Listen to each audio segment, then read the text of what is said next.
ஆன்மீக நண்பர்கள் அனைவருக்கும் அன்பு கலந்த வணக்கங்கள்.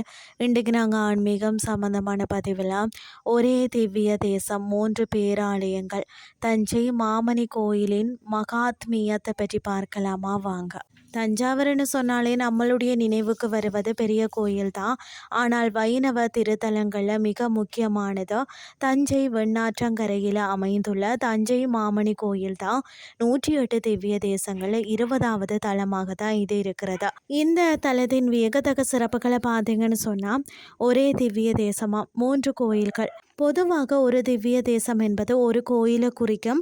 ஆனால் இங்கே 3 தனித்தனி கோயில்கள் சேர்ந்து ஒரு திவ்ய தேசமாக கருதப்படுகிறது.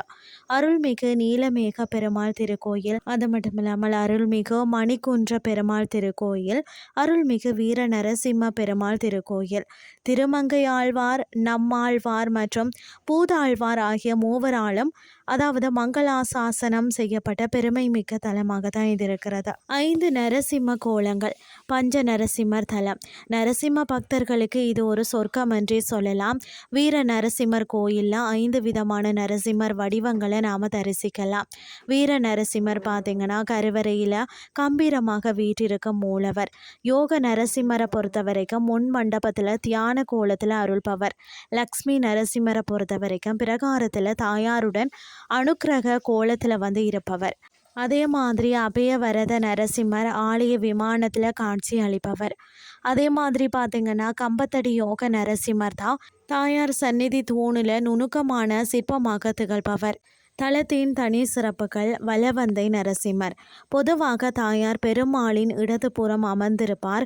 ஆனால் இங்கே நரசிம்மரின் கோபத்தை தணிக்கத்தான் மகாலட்சுமி தாயார் வலதுபுறம் அமர்ந்துள்ளதால் இவர் வலவந்தை நரசிம்மர் என்று அழைக்கப்படுகிறார். தஞ்சன் என்ற அரக்கனை அழித்த தலம் என்பதால் தான் தஞ்சாவூர் என பெயர் வர காரணமாக இந்த கோயில்களில் இதுவும் ஒன்று. வழிபாட்டு பலன்கள் பார்த்தீங்கன்னா பிரதோஷ காலங்களில் இந்த தல நரசிம்மரை வணங்கினாலே எதிரிகள் தொல்லை நீங்கும், எடுத்த காரியங்களை வெற்றி கிடைக்குமாம்.